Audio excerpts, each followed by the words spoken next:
सभी साथियों का स्वागत है भारतीय विजन क्लासेस में। आज हम भारतीय काव्य शास्त्र का महामैराथन 400 प्रश्नों का निचोड़ एमसीक्यू लेकर आ गया हूं।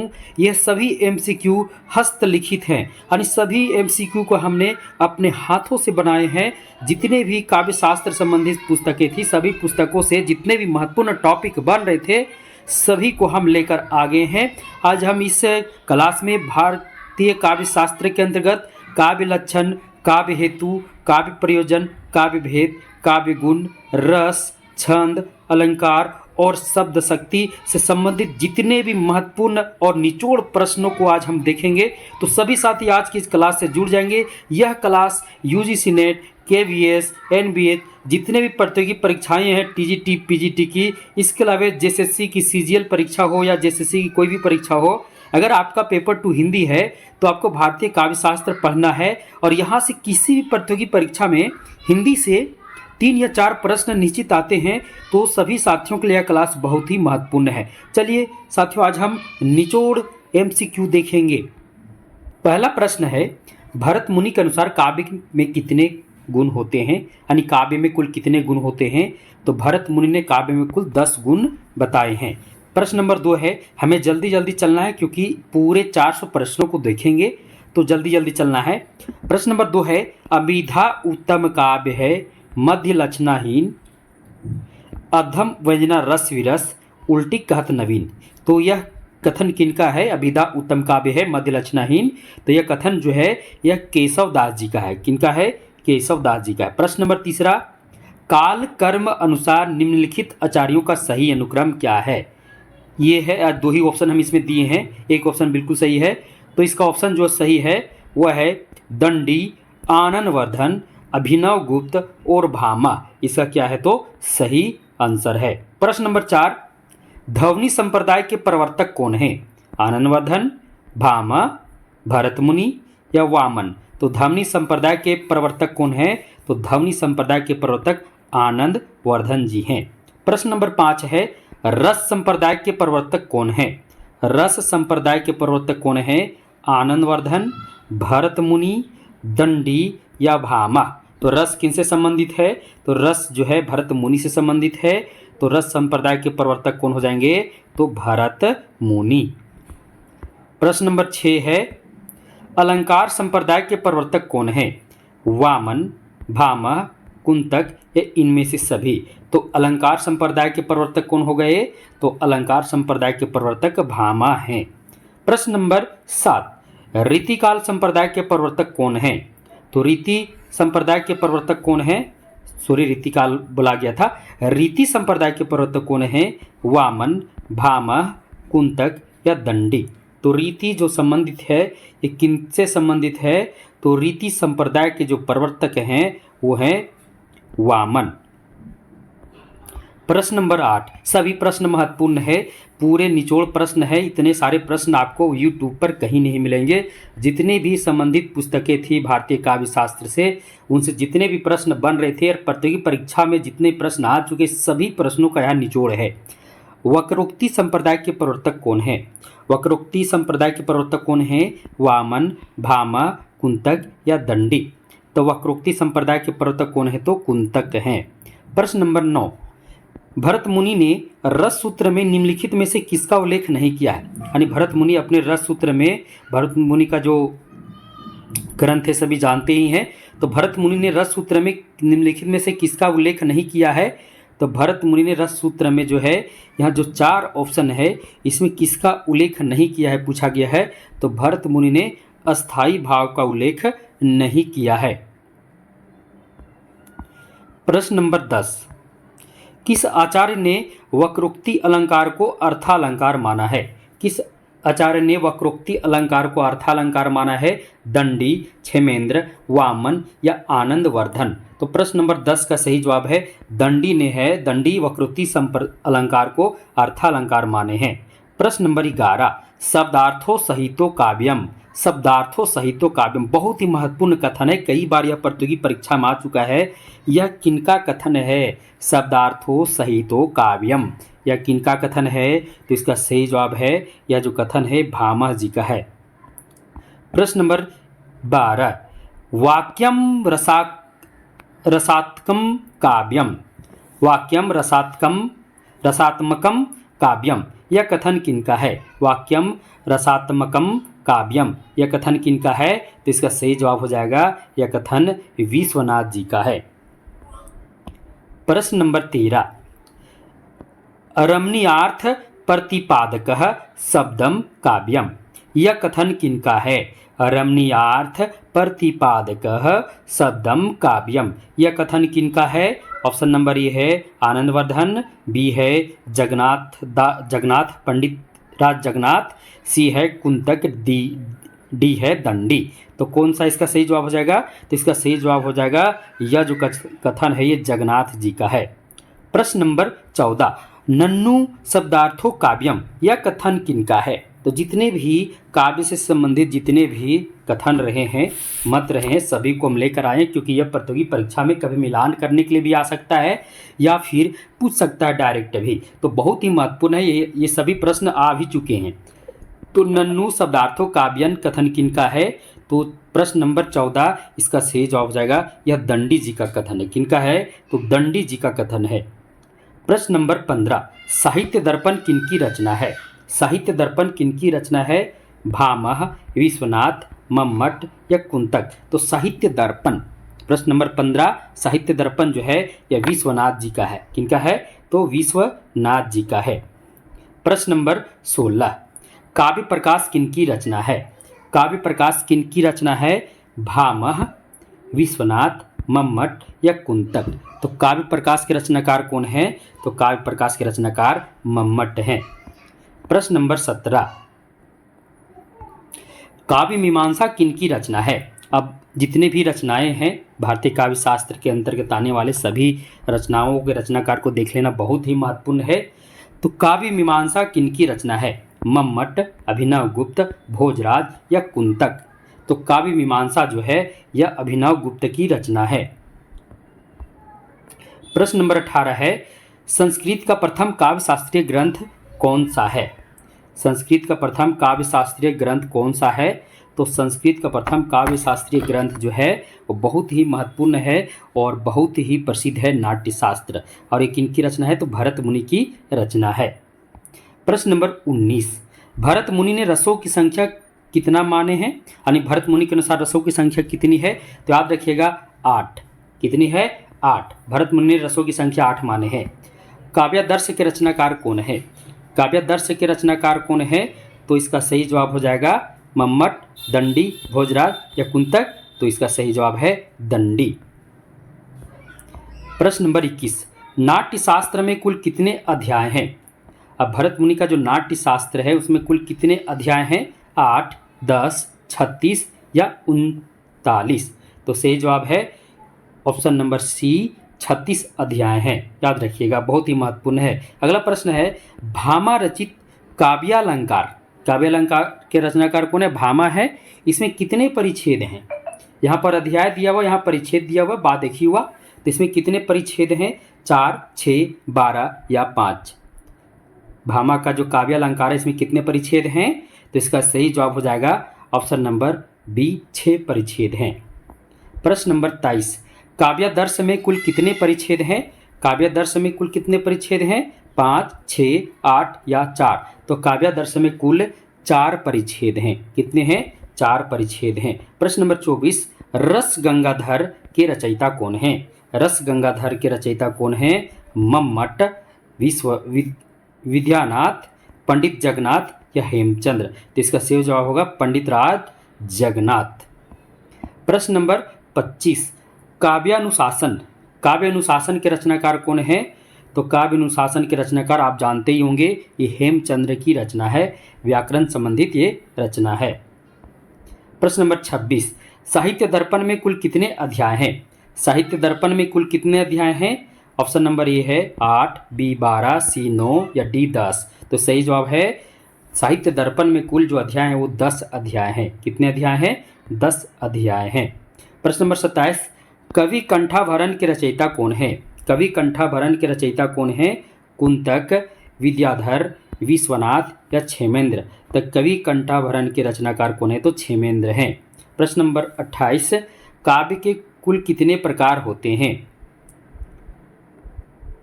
यहाँ पर ये प्रश्न में थोड़ा मिस्टेक हो गया है। तो काव्य के कुल कितने प्रकार होते हैं यहाँ पर पता नहीं चल पा रहा है, लेकिन याद रखिए 2 प्रकार होते हैं, याद रखिएगा, दृश्य काव्य और श्रव्य काव्य। प्रश्न नंबर 29, काव्य को परिभाषित करना क्या कहलाता है? काव्य को परिभाषित करना क्या कहलाता है? काव्य हेतु, काव्य प्रयोजन, काव्य गुण या काव्य लक्षण?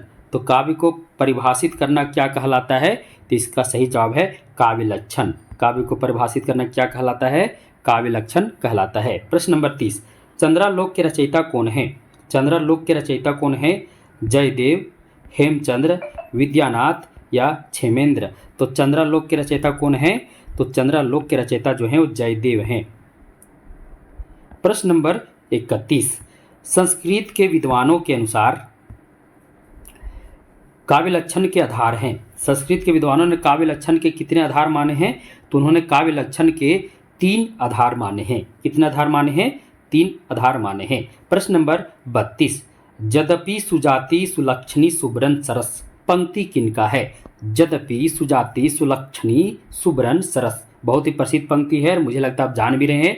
यह पंक्ति किनका है? भिखारी दास का है, चिंतामणि का है, केशव दास का है या फिर कुलपति मिश्र का है? तो यह जो पंक्ति है ये रीतिकाल के प्रसिद्ध कवि आचार्य केशव दास की है। किनका है? तो केशव दास की है। प्रश्न नंबर 33, रस कविता को अंग भूषण है भूषण सकल। रस कविता को अंग भूषण है भूषण सकल पंक्ति किनका है? यह पंक्ति किनका है? भिखारीदास, चिंतामणि, केशवदास या कुलपति मिश्र? तो यह कथन किनका है? तो यह जो कथन है प्रश्न नंबर 33 का, यह भिखारीदास जी का कथन है। रस कविता को अंग भूषण है भूषण सकल। प्रश्न नंबर 34, अंतःकरण की वृत्तियों के चित्र का नाम कविता है। अंतःकरण की वृत्तियों के चित्र का नाम कविता है। यह कथन किनका है? रामचंद्र शुक्ल जी का है, महावीर प्रसाद का है, डॉक्टर नगेंद्र का है या महादेवी वर्मा का है? तो इसका सही जवाब क्या हो जाएगा? यह जो कथन है यह कथन महावीर प्रसाद द्विवेदी जी का है। अगला है साहित्य जीवन की आलोचना है। यह कथन किनका है? तो यह जो प्रसिद्ध कथन है, यह जो प्रसिद्ध कथन प्रेमचंद जी का है। प्रेमचंद जी ने कहा है साहित्य जीवन की आलोचना, बहुत ही प्रसिद्ध है, कई बार यह प्रतियोगी परीक्षा में पूछ भी चुका है यह कथन। प्रश्न नंबर 36 की ओर चलते हैं। साथियों, हमारे पास कंप्यूटर की वैसी सुविधा नहीं जिसके कारण मैं अपने हाथों से ही सारे प्रश्नों को बनाता हूं, और जितने भी प्रश्न सभी प्रश्न विभिन्न जितनी भी प्रतियोगी परीक्षाएं पूछे गए प्रश्न वो सभी प्रश्नों को भी ले लिया हूं। इसके अलावे जितने भी प्रश्न बन रहे थे जो प्रतियोगी परीक्षा के लिए बहुत ही महत्वपूर्ण है, तो काव्य शास्त्र से संबंधित जितने भी पुस्तकें सभी पुस्तकों से सभी प्रश्नों को मैं उठाया हूं ताकि आपका एक भी प्रश्न छूटे नहीं। जितने भी प्रश्न इसमें हैं सभी प्रश्नों को अगर आप याद कर लेंगे तो आप परीक्षा में जो आपका काव्य शास्त्र से संबंधित जो दिमाग में टेंशन चल रहा होता है वो बिल्कुल समाप्त हो जाएगा। चलिए प्रश्न नंबर 36 की ओर चलते हैं। कविता हमारे जीवन की परिपूर्ण क्षणों की वाणी है। यह कथन किनका है?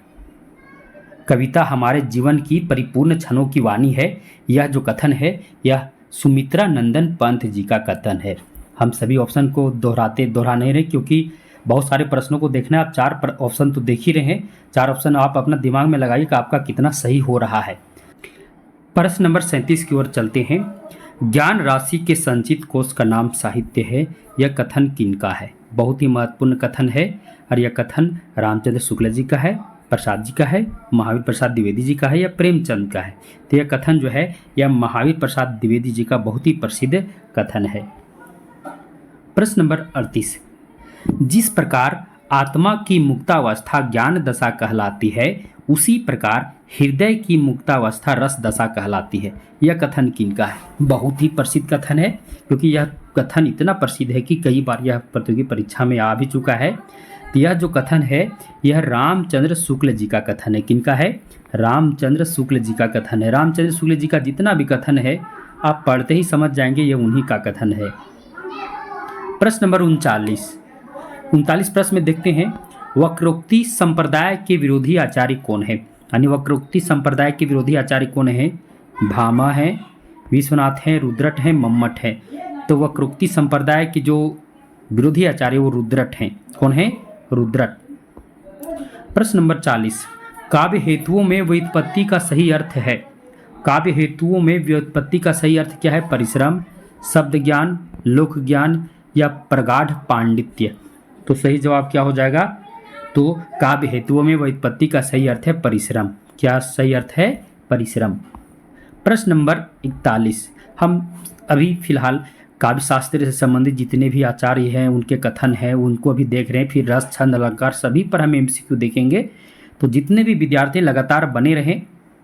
अगर आप हिम्मत हार जाएंगे तो फिर आप इस वीडियो से दूर हो जाएंगे, क्योंकि यहाँ आपको एक ही जगह पूरा निचोड़ एमसीक्यू है। आप यूट्यूब में कहीं भी चले जाइए, ये सब निचोड़ एक ही जगह करके सारा वीडियो आपको कहीं नहीं मिलने वाला है। जितना भी प्रश्न है सभी प्रश्न इसमें हम ले लिए हैं। प्रश्न नंबर 41, काव्य गुणों को प्रतिष्ठापक आचार्य कौन है? तो काव्य गुणों के प्रतिष्ठापक आचार्य जो हैं वो कौन है? रुद्रट, दंडी, वामन या अप्यय दीक्षित। तो इसका सही जवाब क्या हो जाएगा? वामन। कौन हो जाएंगे इसके? वामन हो जाएंगे इसके आचार्य। प्रश्न नंबर 42, वेदगंधा भंगी भनिति किसका सूत्र है? यह सूत्र किसका है? प्रश्न नंबर 42, वेदगंधा भंगी भणिति यह सूत्र किनका है? यह सूत्र जो है यह राजशेखर जी का सूत्र है। किनका है? राजशेखर जी का सूत्र है। प्रश्न नंबर 43, नाटक को पंचम वेद किसने कहा? नाटक को पंचम वेद किसने कहा? तो नाटक को पंचम वेद करने वाले कौन है? वो है भट्टनायक जी। कौन है? भट्टनायक। प्रश्न नंबर 44, काव्य दोष की परिभाषा सर्वप्रथम किसने दी? तो काव्य दोष की परिभाषा सर्वप्रथम देने वाले जो आचार्य हैं वो हैं वामन। कौन है? वामन ने काव्य दोष की सर्वप्रथम परिभाषा दिए थे। प्रश्न नंबर 45,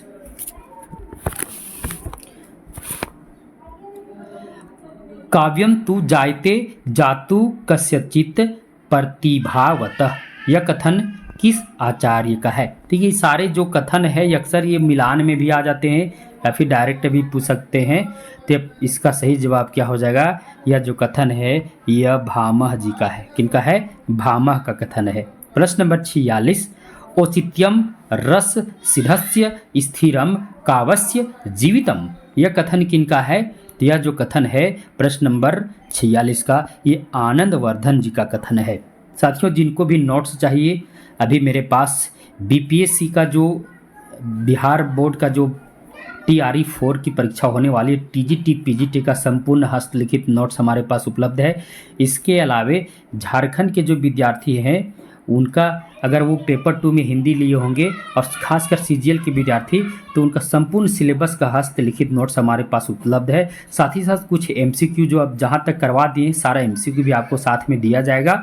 इसके अलावा जितनी प्रतियोगी परीक्षा है अगर आपका सिलेबस में हिंदी साहित्य का इतिहास अगर आप लिए हैं तो संपूर्ण हस्तलिखित नोट्स आप हमसे प्राप्त कर सकते हैं। इसके लिए आपको वीडियो को डिस्क्रिप्शन बॉक्स में जाना होगा जहां पर मेरा नंबर दिया हुआ है। वहीं पर टेलीग्राम का ग्रुप का भी लिंक दिया हुआ जहां से आप हमारे टेलीग्राम ग्रुप से भी ज्वाइन कर सकते हैं। तो बहुत ही महत्वपूर्ण है, अगर आप नोट्स लेना चाहें तो आप प्राप्त कर सकते हैं। चलिए प्रश्न नंबर 47 की ओर चलते हैं। स्वरभंग किस प्रकार का अनुभाव है? स्वरभंग जो है किस प्रकार का अनुभाव है? कायिक है, वाचिक है, आहार्य है या सात्विक है? तो स्वरभंग किस प्रकार का अनुभाव है? तो स्वरभंग जो है आहार्य अनुभाव है।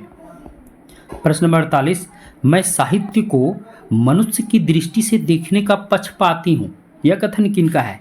किसने कहा कि मैं साहित्य को मनुष्य की दृष्टि से देखने का पक्षपाती हूँ?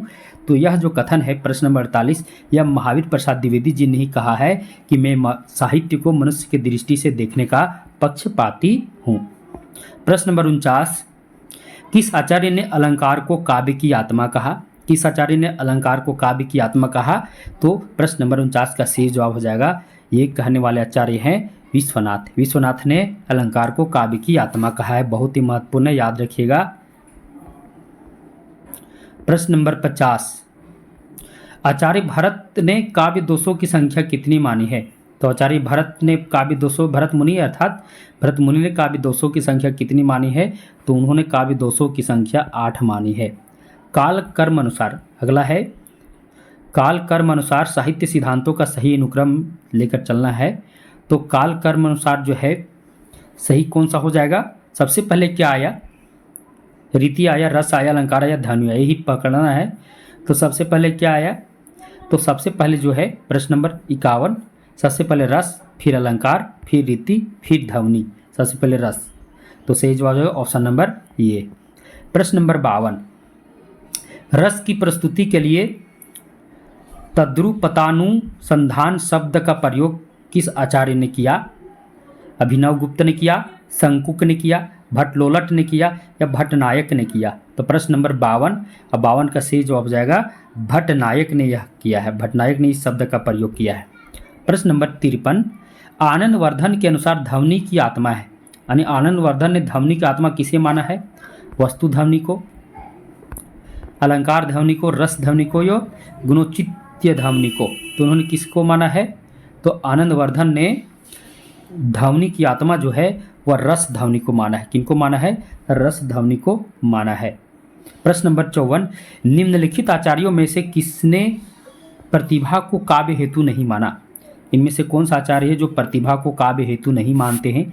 भामा, जगन्नाथ, हेमचंद्र या कुंतक? तो प्रश्न नंबर 54 का सही जवाब है भामा जो है वो क्या करते हैं? प्रतिभा को काव्य हेतु नहीं माना है। भामा याद रखिएगा, बहुत ही महत्वपूर्ण है। इसका नोट से भी आपको मिल जाएगा, क्योंकि हस्तलिखित जितने भी नोट्स है वो नोट से भी आप हमसे प्राप्त कर सकते हैं। प्रश्न नंबर 55, निम्नलिखित में से किस अनुभाव को अतनियज कहा गया है? निम्नलिखित में से किस अनुभाव को अतनियज कहा जाता है? तो सात्विक, आहार्य, आंगिक या वाचिक? तो किस अनुभाव को ऐसा कहा जाता है? तो प्रश्न नंबर 55 का सही जवाब है आहार्य को कहा जाता है।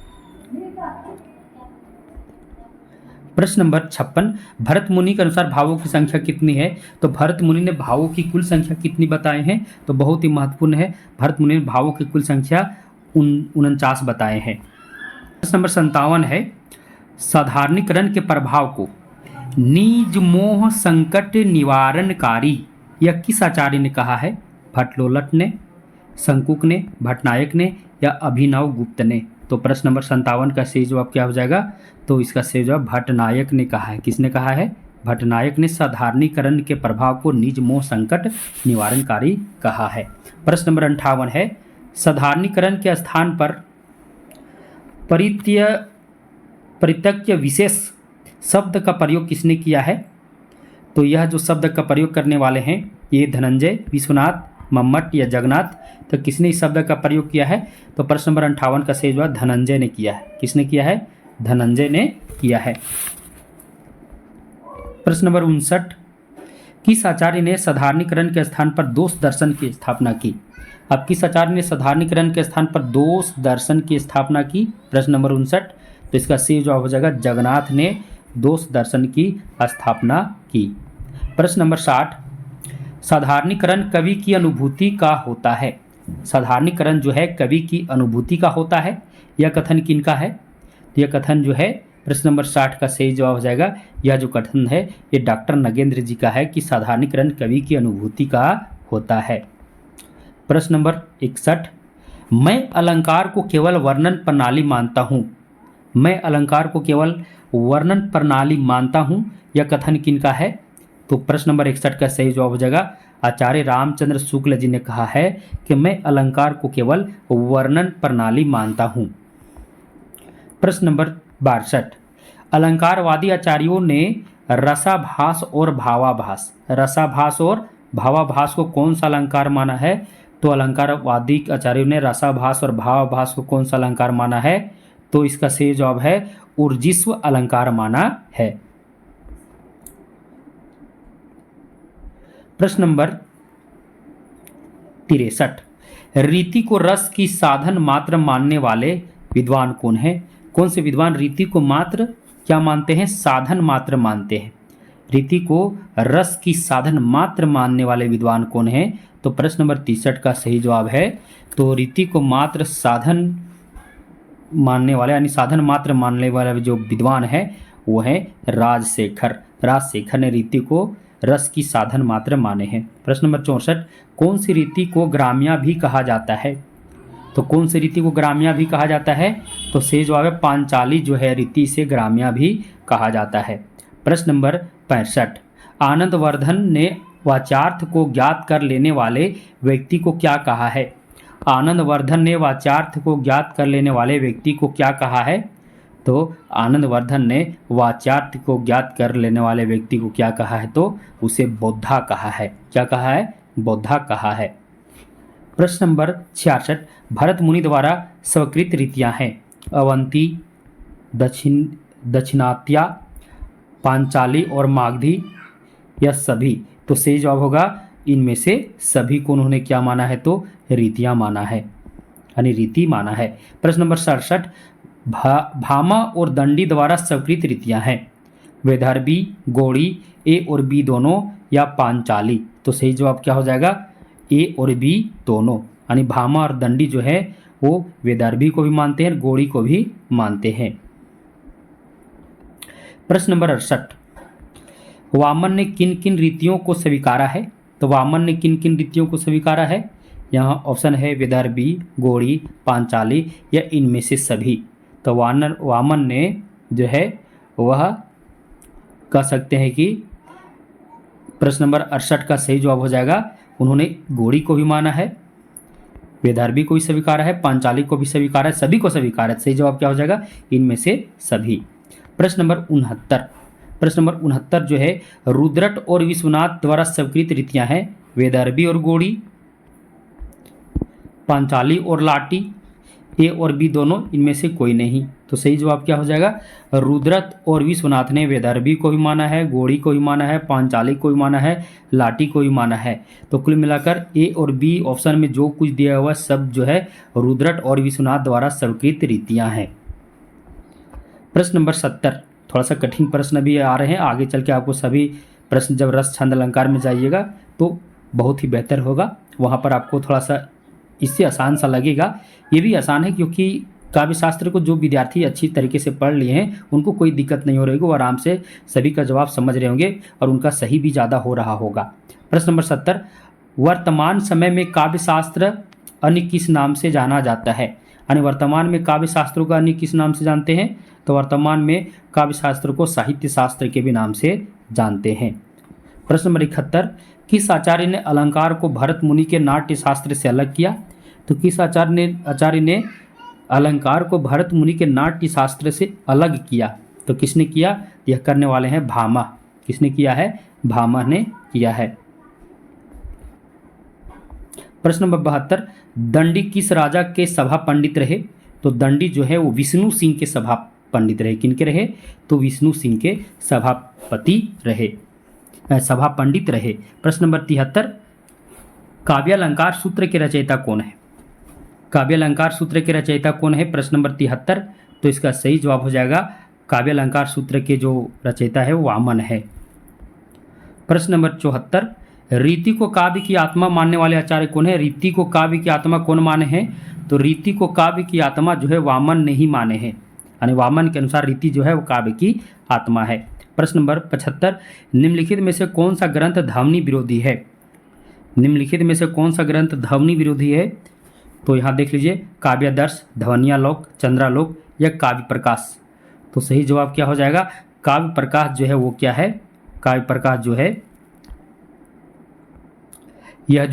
यह ग्रंथ जो है ध्वनि विरोधी ग्रंथ है। याद रखिए, काव्य प्रकाश ध्वनि विरोधी ग्रंथ है। प्रश्न नंबर 76, भारतीय काव्य शास्त्र में काव्य की उत्पत्ति के कारणों को क्या कहा गया है? तो भारतीय काव्य शास्त्र में काव्य की उत्पत्ति के कारणों को कहा गया है काव्य हेतु। क्या कहा गया है? काव्य हेतु।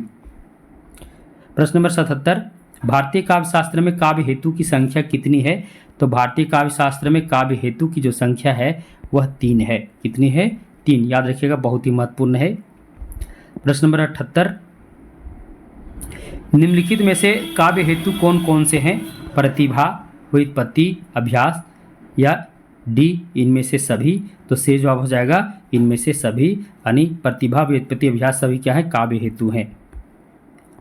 प्रश्न नंबर 79, काव्य हेतुओं में किसका स्थान सर्वोपरि है?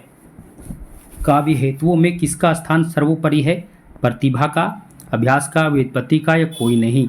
तो काव्य हेतुओं में प्रतिभा का स्थान जो है वो सर्वोपरि है। प्रश्न नंबर 80, उचितानुचित विवेको व्युत्पत्ति कथन किनका है?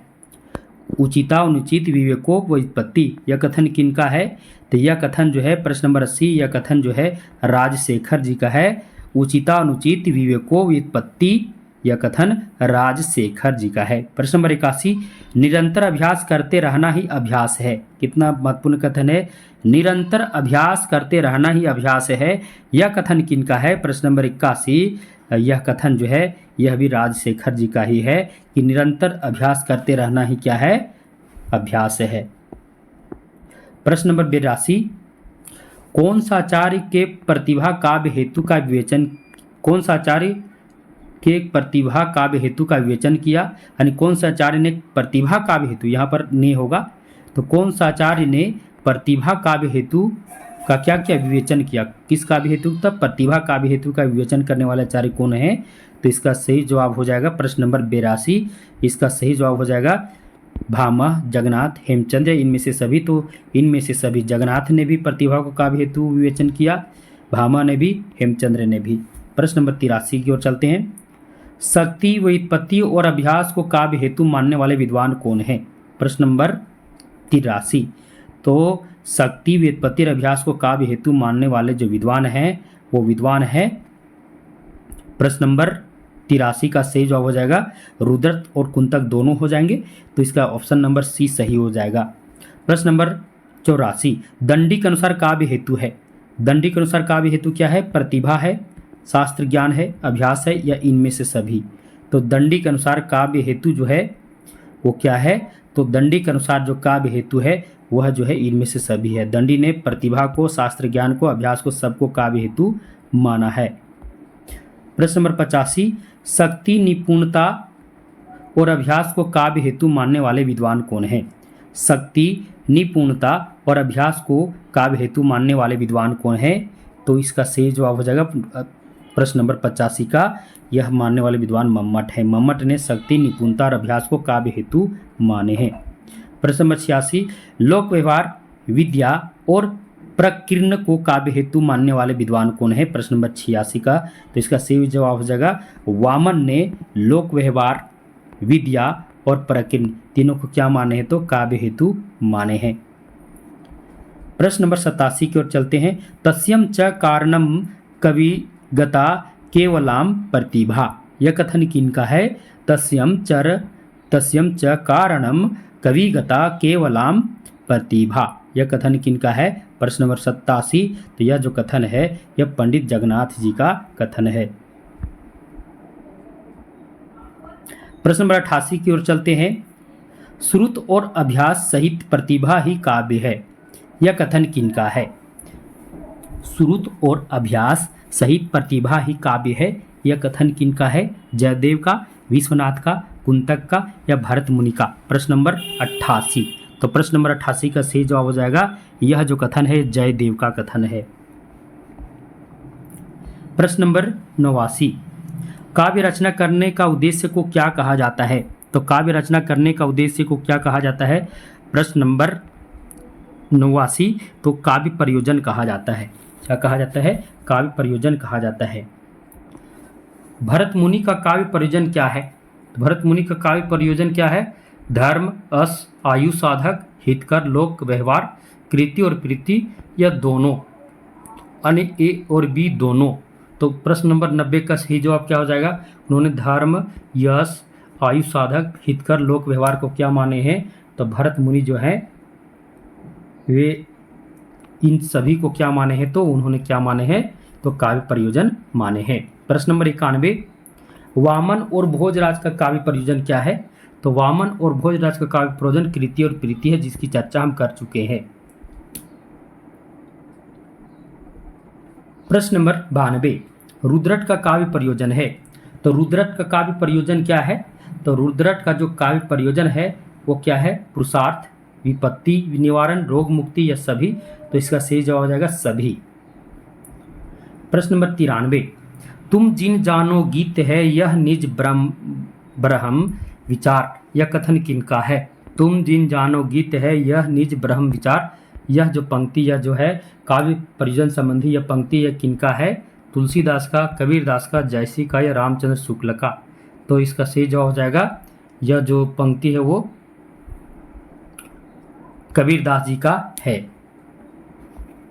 प्रश्न नंबर 94 यानी 94, कीर्ति भनिति भूति भली सोई सुरसरी सम विचार, यह काव्य परिजन किनका है? यह काव्य परिजन तुलसीदास जी का है। याद रखिए, कीर्ति भनिति भूति भली यह तुलसीदास से संबंधित है। प्रश्न नंबर 95, काव्य का अंतिम लक्ष्य जगत के मार्मिक पक्षों का प्रत्यक्षीकरण करके उसके साथ मनुष्य का हृदय का सामंजस्य प्रतिस्थापन है, यह कथन किनका है? काव्य का अंतिम लक्ष्य जगत के मार्मिक पक्षों का प्रत्यक्षीकरण करके उसके साथ मनुष्य हृदय का सामंजस्य प्रतिस्थापन है, यह कथन किनका है? तो प्रश्न नंबर 95 और इस प्रकार के जो कथन है वो अक्सर रामचंद्र शुक्ल जी की होते हैं। सही जवाब हो जाएगा रामचंद्र शुक्ल जी। प्रश्न नंबर 96, किसी काव्य को पढ़ने या सुनने पर हमारे मन में जिस प्रकार का भाव उत्पन्न होता है उसे क्या कहा जाता है? किसी काव्य को जब हम पढ़ते हैं या सुनते हैं तो हमारे मन में एक भाव उत्पन्न होता है, उस भाव को क्या कहते हैं? तो अलंकार कहते हैं, छंद कहते हैं, रस कहते हैं, सभी, तो उसे हम रस कहते हैं। हमारे मन में जो भाव उत्पन्न होते हैं उसे क्या कहते हैं? रस कहते हैं।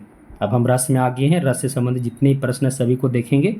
थोड़ा उधर प्रश्न थोड़ा कठिन थे, अब जितने प्रश्न आएंगे सभी प्रश्न आपको थोड़ा जाने पहचाने लगेंगे। रस के कुल कितने अंग होते हैं? तो रस के कुल कितने अंग होते हैं सभी लोग जानते हैं। रस के कुल कितने अंग होते हैं? तो रस के कुल 4 अंग होते हैं। अगला प्रश्न, प्रश्न नंबर 98, जिसके कारण हृदय में रस की उत्पत्ति होती है उसे क्या कहते हैं? यानी जिसके कारण मन में हृदय की उत्पत्ति होती है उसे क्या कहते हैं? प्रश्न नंबर 98। और प्रश्न नंबर 98 का सही जवाब हो जाएगा, इसका सही जवाब हो विभाव। विभाव के कारण मन में क्या होती है? तो रस की उत्पत्ति होती है। हमारे हृदय में सोई हुई अवस्था जो परिस्थिति के अनुकूल जागृत होती है उसे क्या कहा जाता है? तो हमारे हृदय में सोई अवस्था अचानक परिस्थिति के अनुकूल जागृत हो जाती है उसे अस्थायी भाव कहते हैं। याद रखिएगा, बहुत ही महत्वपूर्ण है। प्रश्न नंबर 100, आश्रय, आलंबन, उद्दीपन किसके अंतर्गत आते हैं? तो आश्रय, आलंबन, उद्दीपन ये सभी जो हैं, ये सभी जो आपके हैं वे विभाव के अंतर्गत आते हैं। आलंबन विभाव, उद्दीपन विभाव, आश्रय विभाव। प्रश्न नंबर 101, रस के किस अंग का अन्य नाम व्याभिचारी भाव है? तो रस के किस अंग का अन्य नाम क्या है? व्याभिचारी भाव है। तो इसका सही जवाब हो जाएगा संचारी भाव को व्याभिचारी भाव भी कहते हैं। और ये सभी जो हैं, ये सभी रस के क्या है? 4 अंग हैं। रस के कितने अंग की चर्चा की थी? 4, संचारी भाव, अनुभाव, विभाव और अस्थायी भाव, ये 4 अंग जो हैं वो रस के 4 अंग हैं। प्रश्न नंबर 102, जिसके मन में भाव उत्पन्न होता है उसे कौन सा विभाव कहा जाता है? जिसके मन में भाव उत्पन्न होता है, तो जिसके मन में भाव उत्पन्न होता है उसे आश्रय कहते हैं। क्या कहते हैं? आश्रय कहते हैं। जिसके कारण मन में भाव उत्पन्न होता है, जिसके मन में भाव उत्पन्न हो उसे क्या बोले? आश्रय। तो होगा नहीं। अब जिसके कारण मन में भाव उत्पन्न होता है उसे क्या कहते हैं? तो जिसके कारण मन में भाव उत्पन्न होता है उसे हम क्या कहेंगे? तो उसे हम कहेंगे, प्रश्न नंबर, अब 3 ऑप्शन आपके सामने है, तो इसका सही जवाब है आलंबन। आलंबन के कारण हमारे मन में क्या होते हैं? भाव उत्पन्न होते हैं। अब यहाँ पर एक प्रश्न बहुत ही महत्वपूर्ण है, इसे आपको समझना है।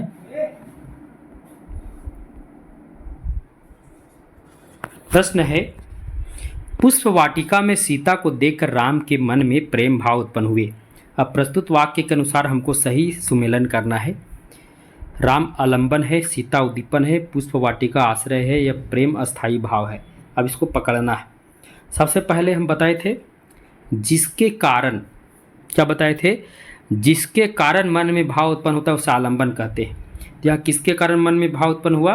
तो यहाँ जो है सीता के कारण राम के मन में भाव उत्पन्न हुआ। सीता क्या होगी? आलंबन, सीता आलंबन, ठीक है। अब जिसके मन में भाव उत्पन्न हो, किसके मन में भाव उत्पन्न? राम के मन में। राम क्या हो जाएगा? आश्रय हो जाएगा। बिल्कुल सही है। अब यहाँ पर है, एक प्रकार से कह सकते हैं कि भाव उत्पन्न करने में जो सहायक वस्तु होती है, सहायक का कार्य करती है, या पुष्प वाटिका जो है सहायक तौर पर आई है, उद्दीपन है, तो ये आपका हो जाएगा उद्दीपन। अब यहाँ है प्रेम भाव उत्पन्न हुए, प्रेम भाव क्या हो गया, अस्थाई भाव हो गया। अब इसका सही जवाब हो जाएगा राम, ऑप्शन नंबर सी। क्या हो जाएगा, ऑप्शन नंबर सी, बहुत ही महत्वपूर्ण है। अगला प्रश्न है, निम्नलिखित में से किसके अंतर्गत आलंबन की चेष्टाएं आती हैं, बहुत ही महत्वपूर्ण है। तो किसके अंतर्गत आलंबन की चेष्टाएं आती हैं, तो इसका सही जवाब हो जाएगा अनुभाव के अंतर्गत। अस्थाई भावों की कुल संख्या कितनी है, तो अस्थाई भावों की कुल संख्या 9 है, याद रखिएगा कितनी है, 9 है। प्रश्न नंबर 107, अनुभाव के मुख्यतः कितने भेद हैं, अनुभाव के मुख्यतः कितने भेद हैं, तो अनुभाव को मुख्यतः जो है वे 4 भेद हैं। कितने भेद हैं, 4 भेद। मन में संचरण करने वाले भाव क्या कहलाते हैं, हमारे मन में जो संचरण करने वाले भाव हैं वे संचारी भाव कहलाते हैं। क्या कहलाते हैं, संचारी भाव। अब भरत मुनि ने संचारी भावों की संख्या कितना बताए हैं, तो उनके अनुसार संचारी भावों की संख्या 33 है। कायिक, वाचिक, आहारी, कायिक, वाचिक, आहारी और सात्विक, ये किसके भेद हैं, ये सभी जो हैं प्रश्न नंबर 109, ये सभी अनुभाव के भेद हैं। किनके भेद हैं, तो अनुभाव के भेद हैं। प्रश्न नंबर 110, वर्तमान में रसों की कुल संख्या कितनी है, तो वर्तमान में ऐसी रसों की कुल संख्या बताई गई है 9, लेकिन आज वर्तमान में 11 इसकी संख्या, इसमें 2 और रस जुड़ गए हैं, वात्सल्य रस और भक्ति रस, यानी वात्सल्य और भक्ति रस को मिलाने से रसों की संख्या 9 से 11 हो गई है। संचारी भावों की संख्या कितनी है, अभी हम आपको बताए थे 33, कितनी है, 33। प्रश्न नंबर 112, किस रस को रस राज की संज्ञा दी गई, यानी किस रस को रसों का राजा कहा गया है, तो बहुत ही आसान सा जवाब है, श्रृंगार रस को रसों का राजा कहा गया है। श्रृंगार रस का स्थायी भाव क्या है, तो श्रृंगार रस का स्थायी भाव रति है। श्रृंगार रस मुख्यतः कितने भेद होते हैं, तो श्रृंगार रस के मुख्यतः 2 भेद होते हैं, संयोग श्रृंगार और वियोग श्रृंगार। जब प्रेमी प्रेमिका, जब उनके मिलने में उनके अंदर जो भाव उत्पन्न होते हैं, जो पीड़ा होती है मिलन के लिए, तो वहाँ पर संयोग श्रृंगार होता है। और जब प्रेमी प्रेमिका एक दूसरे से बिछड़ जाते हैं, बिछड़ने के बाद जो पीड़ा होती है, जो भाव उत्पन्न होते हैं, वो होती है वियोग श्रृंगार। और श्रृंगार रस प्रेमी प्रेमिका से संबंधित है। प्रश्न नंबर 115, हास्य रस का स्थायी भाव क्या है, तो हास्य रस का स्थायी भाव है हास। प्रश्न नंबर 116, करुण रस का स्थायी भाव क्या है, तो करुण रस का स्थायी भाव शोक है। क्या है, शोक है। प्रश्न नंबर 117, वीर रस का स्थायी भाव क्या हो जाएगा, तो वीर रस का स्थायी भाव उत्साह हो जाएगा। रौद्र रस का स्थायी भाव क्या हो जाएगा, तो रौद्र मतलब क्रोध, यानी क्रोध, यानी इसका सही जवाब है रौद्र रस का स्थायी भाव क्या हो जाएगा, तो क्रोध हो जाएगा। प्रश्न नंबर 119, भयानक रस का स्थायी भाव क्या होगा, भयानक, यानी भय आदमी को लगता तभी तो भयानक रस होगा, तो इसका भय हो जाएगा। प्रश्न नंबर 120, विभत्स रस का स्थायी भाव क्या हो जाएगा, तो विभत्स रस का स्थायी भाव जुगुप्सा, घृणा, बी और सी या निर्वेद, तो इसका सही जवाब हो जाएगा बी और सी। प्रश्न नंबर 121, अद्भुत रस का अस्थायी भाव क्या है, तो अद्भुत रस का जो अस्थायी भाव है विस्मय है। किसी चीज़ को हम देखते हैं, हमारे जब उसको देखने के बाद विस्मय उत्पन्न होता है, तो वहाँ अद्भुत रस होता है। प्रश्न नंबर 122, शांत रस का स्थायी भाव क्या है, तो शांत रस का स्थायी भाव यहाँ हो जाएगा निर्वेद। क्या हो जाएगा, निर्वेद। प्रश्न नंबर 123, प्रारंभ में रसों की कुल संख्या कितनी थी, तो प्रारंभ में रसों की कुल संख्या 9 थी, वर्तमान में अब 11 बताए जाते हैं। प्रश्न नंबर 124, वात्सल्य रस का स्थायी भाव क्या है, तो वात्सल्य रस का जो अस्थायी भाव है वात्सल्य रति है। ये भी जो है श्रृंगार रस के ही प्रकार है, परंतु ये अलग हो गए हैं। भरत मुनि के नाट्य शास्त्र में भावों की कुल कितनी संख्या बताई गई है, तो भरत मुनि के नाट्य शास्त्र में भावों की कुल संख्या 49 बताई गई है। भरत मुनि ने सात्विक भावों की संख्या कितनी बताई है, तो भरत मुनि के अनुसार सात्विक भावों की संख्या जो है वो कितना है, तो वो 8 है। आगे चलते प्रश्न नंबर 127। प्रश्न नंबर 127 में हो जाएगा, भरत मुनि के अनुसार अस्थाई भावों की संख्या कितनी है, तो अस्थाई भाव भी वो कितना बताए हैं, तो भरत मुनि अस्थाई भाव भी 8 बताए हैं। यानी भरत मुनि ने कुल 8 सात्विक भाव, 8 अस्थाई भाव और 33 संचारी भाव, कुल उनकी भावों की संख्या 49 है। प्रश्न नंबर 128, भरत मुनि ने रसों की कुल संख्या कितनी मानी है? तो भरत मुनि ने रसों की कुल संख्या कितनी मानी? भरत मुनि के अनुसार रसों की संख्या 8 है।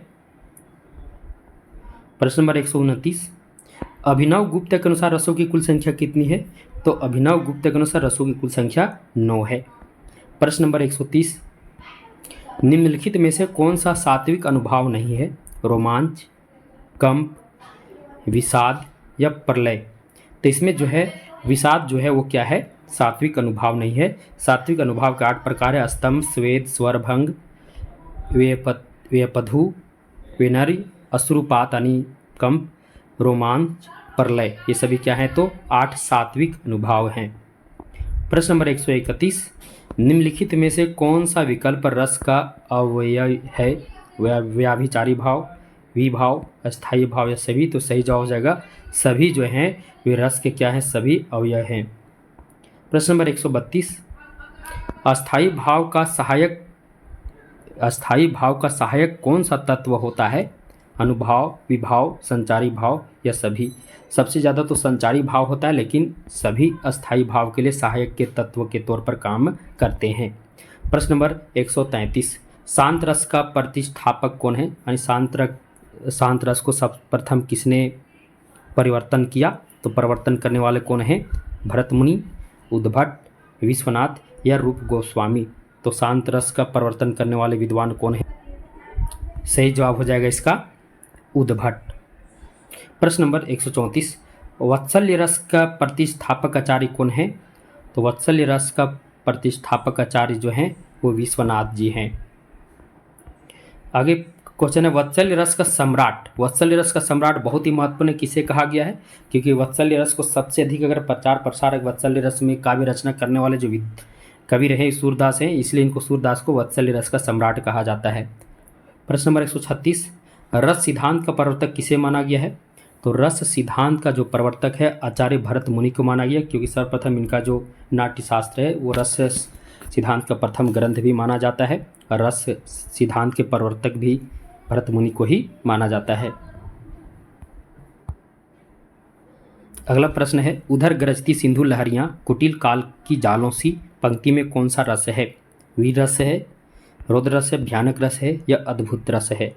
तो देखिए लग रहा है उधर गरजती सिंधु लहरियां कुटिल काल की जालों सी, ये भय की बात हो रही है, तो इसमें भयानक रस हो जाएगा। अगला है, वह स्थान जो रस निष्पत्ति में सहायक होता है उसे यहाँ कौन सा विभाग कहा जाता है? अब रस निष्पत्ति में सहायक के बारे में चर्चा है, तो इसका सही जवाब हो जाएगा उद्दीपन विभाव। ये क्या होता है? सहायक होता है।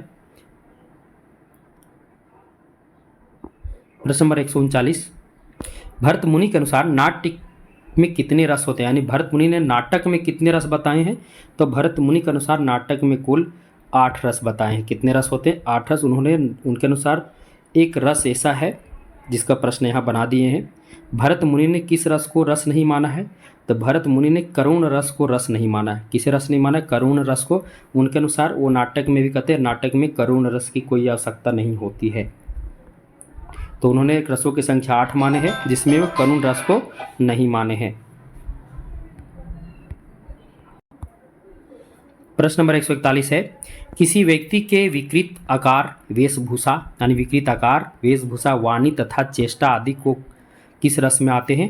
तो ये सभी जो है आकार, वेशभूषा, वाणी सब विकृत रूप से किस रस के में आते हैं? ये सभी हास्य रस में आते हैं। कोई पहन लेता है, ऐसा पहन लेगा जो देखने में थोड़ा सा अच्छा ना लगे, या कोई मान लो टोपी उल्टा पहन लिया या फिर पैंट उल्टा पहन लिया, तो लोग उसे देखकर हंसते हैं। तो वही चीज़ यहाँ हुआ, यानी वेशभूषा ऐसा बना लिया लोग देखकर हंसने लगे, तो उसमें हास्य रस ही होगा ना।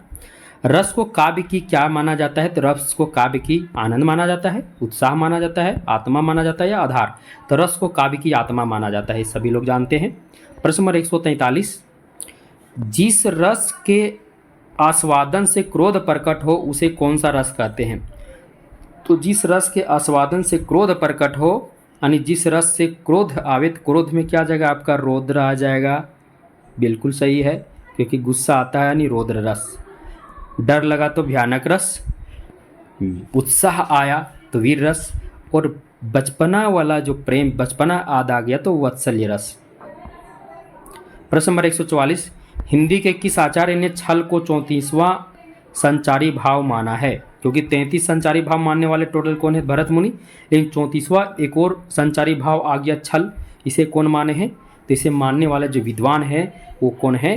तो इसका सही जवाब हो जाएगा देव। देव ने जो है छल को 34वां क्या माना? संचारी भाव माना।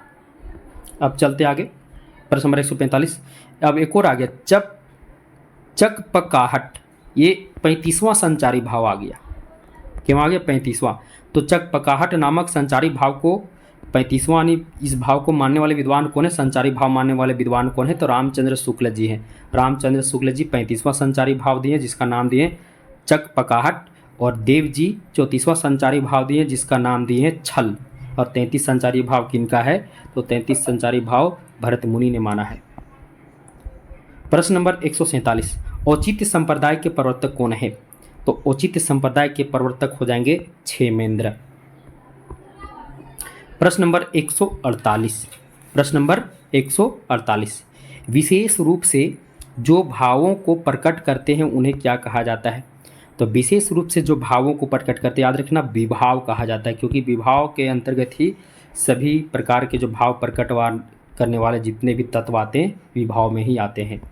प्रश्न नंबर 149, स्वरभंग किस प्रकार का अनुभाव है? तो स्वरभंग किस प्रकार का अनुभाव है? कायिक, वाचिक, आहार या सात्विक? तो सात्विक अनुभाव, याद रखिएगा। प्रश्न नंबर 150, निशिदिन बरसत नेन हमारे सदा रहत पावास, ऋतु हम पर जब ते श्याम सिधारे, पंक्ति में कौन सा रस है? निशिदिन बरसत नेन हमारे सदा रहत पावस, ऋतु हम पर जब ते श्याम सिधारे। अब इसमें कौन सा रस है? अब यहाँ निशिदिन बरसत नेन, आँख में बरसात हो रही है अर्थात आँखों में आंसू आ रही है, क्योंकि श्याम चले गए हैं तो यहाँ वियोग हो रहा है। तो वियोग होने के कारण यहाँ पर श्याम के प्रेम में यहाँ पर वियोग है, तो यहाँ वियोग श्रृंगार रस हो जाएगा। प्रश्न नंबर 151, पायो जी मैंने राम रतन धन पायो, पंक्ति में कौन सा रस है? शांत रस, भक्ति रस, वात्सल्य रस या वीर रस? पायो जी मैंने राम रतन धन पायो यानी भक्ति की बात हो रही है। किसकी बात हो रही है? भक्ति की बात हो रही है, तो इसमें कौन सा रस हो जाएगा? तो भक्ति रस हो जाएगा। प्रश्न नंबर 152, ओज गुण का संबंध किस रस से है? तो ओज गुण का संबंध वीर रस से है। किस रस से है? वीर रस से है। गुणों की संख्या कितने? काव्य गुण 3 गुण है, ओज गुण, प्रसाद गुण और माधुर्य गुण। प्रश्न नंबर 153, अभिव्यक्तिवाद सिद्धांत के प्रवर्तक कौन है? तो अभिव्यक्तिवाद सिद्धांत के जो प्रवर्तक हैं वो कौन हो जाएंगे? प्रश्न नंबर 153, इसका सही जवाब हो जाएगा वे अभिव्यक्तिवाद सिद्धांत के प्रवर्तक अभिनव गुप्त हैं। अ से अभिव्यक्ति, अ से अभिनव गुप्त, याद रखिएगा, इसे भी आपको याद रह जाएगा। रस के कितने पक्ष होते हैं? तो रस के कुल 3 पक्ष होते हैं, याद रखिएगा। कितने पक्ष होते हैं? रस के कुल 3 पक्ष होते हैं। अब विभावानुभाव व्याभिचारी संयोग रस निष्पत्ति, यह सूत्र किनका है? तो यह सूत्र किनका है? तो यह इतना लंबा जो सूत्र है, यह जो सूत्र है बहुत ही महत्वपूर्ण है और यह सूत्र भरत मुनि जी का है। प्रश्न नंबर 156, सांख्य दर्शन के आधार पर रस निष्पत्ति की व्याख्या किसने दी? तो सांख्य दर्शन के आधार पर रस निष्पत्ति की जो व्याख्या देने वाले विद्वान हैं वो कौन है? तो भट्ट नायक है। भट्ट नायक ने सांख्य दर्शन के आधार पर रस की निष्पत्ति की व्याख्या दिए हैं। प्रश्न नंबर 157, अनुमतिवाद सिद्धांत के प्रतिपादक कौन है? तो अनुमितिवाद सिद्धांत के प्रतिपादक कौन हो जाएंगे? तो इसका सही जवाब होगा शंकुक। प्रश्न नंबर 158, भोगवाद सिद्धांत के प्रवर्तक कौन है? तो भोगवाद सिद्धांत के प्रवर्तक कौन जाएंगे? प्रश्न नंबर 158 का सही जवाब हो जाएगा भोगवाद सिद्धांत के प्रवर्तक कौन है? तो इसका सही जवाब है भट्ट नायक। भट्ट नायक जो है भोगवाद सिद्धांत के प्रवर्तक हैं। अब याद रखिए, देखिए यहाँ पर सांख्य दर्शन के आधार पर जो है कैसे चलना है? सांख्य दर्शन के आधार पर भोगवाद सिद्धांत के प्रवर्तक कौन है? तो भट्ट नायक जी हैं। प्रश्न नंबर 159, आचार्य विश्वनाथ किस संप्रदाय के आचार्य हैं? आचार्य विश्वनाथ जो हैं, विश्वनाथ ये किस संप्रदाय के अंतर्गत आ जाएंगे? रस, ध्वनि, अलंकार या फिर आपका हो जाएगा रीति। तो ये रस संप्रदाय से संबंधित आचार्य हैं। प्रश्न नंबर 160, नायक और नायिका के प्रेम में सहायता पहुंचाने वाला तत्व क्या कहलाता है? तो नायक और नायिका के प्रेम में सहायता पहुंचाने वाला तत्व जो है वो सहायता जब भी हो, सहायक तत्व क्या हो जाएगा? उद्दीपन। क्या हो जाएगा? उद्दीपन। प्रश्न नंबर 162, आलंबन और उद्दीपन विभावों के कारण उत्पन्न भावों के बाहर प्रदर्शित करने वाला भाव क्या कहलाता है? बहुत ही आसान है, अस्थाई भाव। जब बाहर प्रदर्शित होने लगता है तो अस्थाई भाव आ गया आपका। प्रश्न नंबर 163, विभिन्न आचार्यों द्वारा प्रतिपादक सिद्धांत व दार्शनिक मत से संबंधित कौन सा विकल्प सही नहीं है? तो यहाँ देख लीजिए, उत्पत्तिवाद मीमांसा दर्शन भट्टलोलट सही है। अनुमितिवाद न्याय दर्शन शंकु, ये भी सही है। भुक्तिवाद सांख्य दर्शन भट्टनायक, ये भी सही है। अभिव्यक्तिवाद वियोग दर्शन अभिनवगुप्त, ये गलत है। यहाँ वियोग दर्शन नहीं होगा, यहाँ शिव दर्शन होगा। अभिव्यक्तिवाद शिव दर्शन अभिनवगुप्त, तो ये इसका क्या है? सही जवाब है, जो विकल्प सही नहीं है। प्रश्न नंबर 164, हिंदी का 9वां रस कौन सा है? तो हिंदी का जो 9वां रस है वो कौन हो जाएगा? बहुत ही आसान है। तो हिंदी का जो 9वां रस हो जाएगा आपका शांत रस हो जाएगा। हिंदी का 10वां रस कौन हो जाएगा? तो हिंदी का 10वां रस वात्सल्य रस हो जाएगा। हिंदी का 11वां रस कौन सा हो जाएगा? तो हिंदी का 11वां रस भक्ति रस हो जाएगा। प्रश्न नंबर 167, आचार्य भरत मुनि ने नाटक में अभिनय को किस वेद से लिया है? तो भरत मुनि ने नाटक में अभिनय को उन्होंने यजुर्वेद से लिया है। अब भरत मुनि का नाट्य शास्त्र में नाटक को बताया गया, नाटक उन्होंने यजुर्वेद से लिया है। अब देखिए, गीत को उन्होंने सामवेद से लिया है, गीत को, नाटक में जो गीत आते हैं।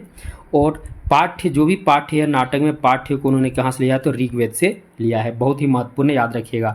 प्रश्न नंबर 168, रामचंद्र शुक्ल किस सिद्धांत पर अधिक बल दिया है? तो बहुत ही आसान सा जवाब है, रामचंद्र शुक्ल जी, याद रखिएगा। रस सिद्धांत से संबंधित क्या है? तो ये आचार्य हैं। याद रखिए, आज हम 168 प्रश्नों को देखें। अब हम आगे नेक्स्ट वीडियो, क्योंकि बहुत वीडियो अगर पूरा संपूर्ण क्लास को देखें तो बहुत लंबा वीडियो हो जाएगा, तो एक क्लास और इसमें हम कर दे रहे हैं। तो एक बचे हुए क्लास में आपको हम छंद, अलंकार के अलावे काव्य के प्रकार, काव्य गुण, शब्द शक्ति से संबंधित जितने भी प्रश्न हैं उन सभी प्रश्नों को देखेंगे। आज हम रस तक सभी प्रश्नों को देख लिए, और मुझे लगता है कि जितने भी प्रश्न हैं सभी प्रश्नों का इसमें निचोड़ है। एक भी प्रश्न इससे बाहर आपके परीक्षा में आने वाला नहीं है, सभी प्रश्न इसी से आएंगे। और नहीं, इसे आप याद कर लीजिएगा, तो इसी से ही प्रश्न आएंगे, क्योंकि सभी प्रश्नों को हम लेकर आपके सम्मुख प्रस्तुत हुए। तो मुझे उम्मीद है आज का क्लास आपके लिए बहुत ही बेहतर होगा। जो भी नए विद्यार्थी हैं जो अभी तक भारतीय विजन क्लासेस को सब्सक्राइब नहीं किया, सब्सक्राइब कर दें, बेल आइकन को भी क्लिक कर दें, क्योंकि जो कुछ आपको यहाँ मिलेगा हिंदी साहित्य से संबंधित और कहीं नहीं मिलने वाला है। साथ ही साथ यहाँ बेहतरीन तरीके से पढ़ाया जाता है, कहीं का कॉपी पेस्ट नहीं रहता है। सभी प्रश्नों को हम नोट्स के रूप में तैयार करके विभिन्न पुस्तकों, जितने भी विद्वानों के जो विभिन्न पुस्तकें हैं, सभी पुस्तकों से जितने भी महत्वपूर्ण तथ्य हैं परीक्षा से संबंधित, सभी तथ्यों को हम नोट्स बनाकर आपको हम पढ़ाते हैं, ताकि आप जब परीक्षा में जाएं तो आपको कोई चिंता ना हो और सभी प्रश्न आपके दिमाग में हो। तो जो भी नए अभ्यर्थी हैं वो भारतीय विजन क्लासेस को सब्सक्राइब कर दें, बेल आइकन को भी क्लिक कर दें, और जितना हो सके इस वीडियो को शेयर करें।